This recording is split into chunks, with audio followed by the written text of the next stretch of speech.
You're a visitor. You're not even an American. You're a foreign national. You're here because we gave you a visa to be here temporarily, and now you're out there defending and supporting Hamas, a terrorist organization. You need to go. Yeah, I mean, I'm not shocked because we know that the president oftentimes resorts to very bigoted, xenophobic, Islamophobic, racist rhetoric when he is trying to scapegoat and deflect from the actual failures that he has himself. These Somalians have taken billions of dollars out of our country. They've taken billions and billions of dollars. They have a representative, Ilhan Omar. She should be thrown the hell out of our country. And most of those people, they have destroyed. And for us, one, to remind folks that we are Americans. We're not going anywhere, and we will continue to be in this country. And two, that Minnesotans are resilient, and we will continue to thrive. What is the practical effect on the Somali community when the president says things like that? I mean, it creates fear. And there is a possible danger that a lot of the people who follow the president have exhibited violence in many cases, especially in my case, whenever he has said something about me that is derogatory or says I'm a threat to the country. I have gotten death threats. There's so many people that have been incarcerated over the years that have been encouraged by the president's words. And so there is fear for Somalis, not just in Minnesota, but across the country, that some of these people might attack and harm them.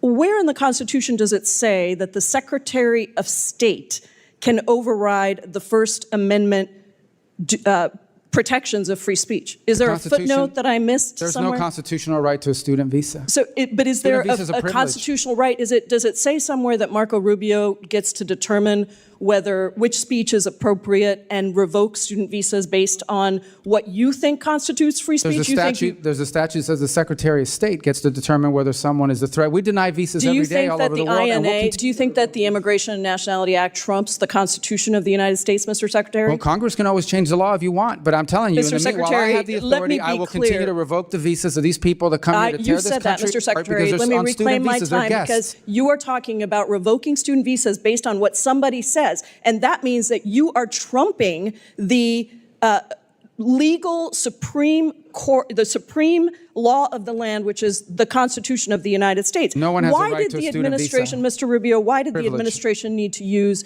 masked, armed, unidentified agents to whisk somebody off the street and deny her counsel for almost 24 hours after her arrest? Well, you'll have to ask the agencies that did that work. I'm not responsible for that. I'm responsible for revoking the visas of these people that come to tear this country Rubio, apart. I'm talking about this particular case where you revoked the student visa of a Turkish citizen who was a graduate student who wrote an op-ed that you didn't like. And suddenly you allowed for masked men to whisk her off the street. And you have multiple jobs, apparently. You're the national security advisor as well. So don't tell me it's not your job. Who snatches her off the street? We don't do the snatching, but I can tell you we do the visa revocations. Let me ask you about the national security consequences of people, masked men on the streets, snatching people off the streets. If these are legitimate law enforcement agents carrying out proper arrests, why are they hiding their identities? Because then radical crazies will try to hurt them. So you think that U.S. agents who have almost always gone without face coverings, even when they're arresting some of the country's most dangerous criminals,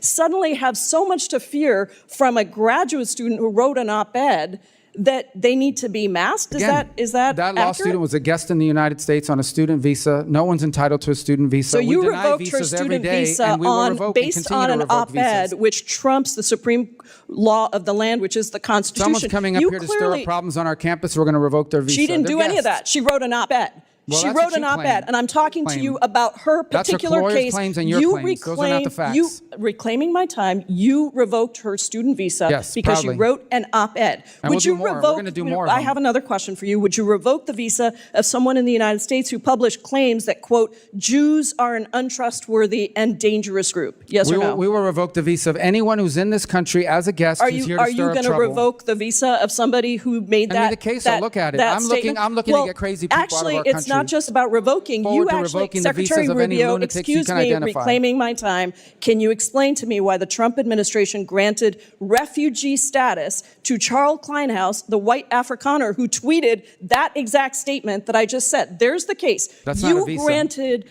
You who granted that person That's to a enter totally the different United process. States. That's someone that applied here through a totally different process. Secretary Rubio, student visas are a privilege. Secretary we deny them all the time, and we'll you revoke them. revoked a visa based on an op-ed, and then you allowed for Gentlelady's time has masked men expired. to That's your snatch claim. That's somebody off accurate. That's the your claim. street. Your time That's has your claim. expired. That's your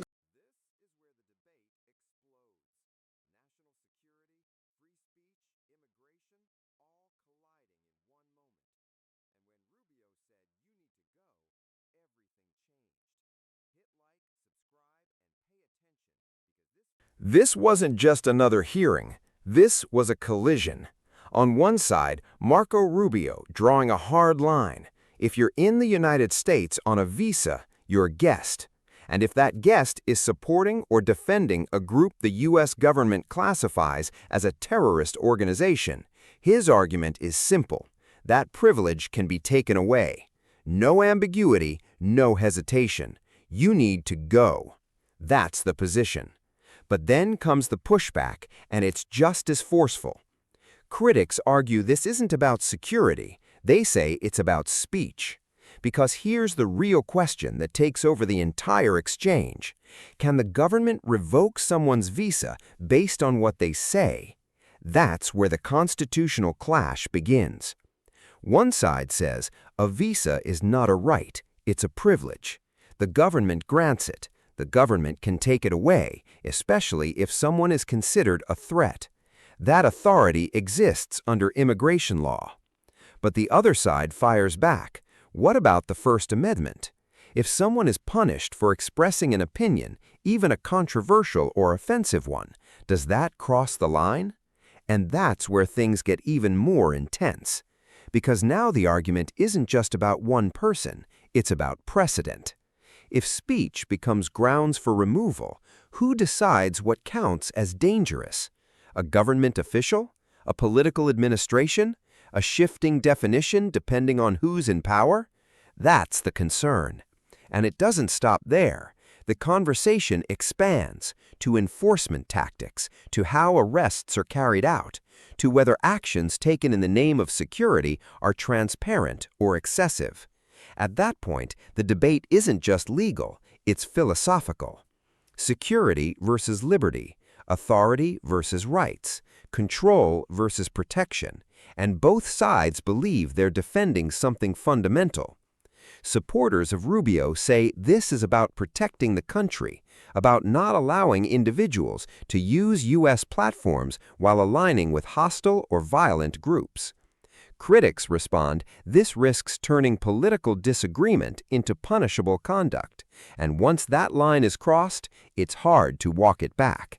That's why this moment matters, because it exposes a deeper divide, not just left versus right, but how far government power should go when it intersects with speech, immigration, and national identity. And in today's climate, one state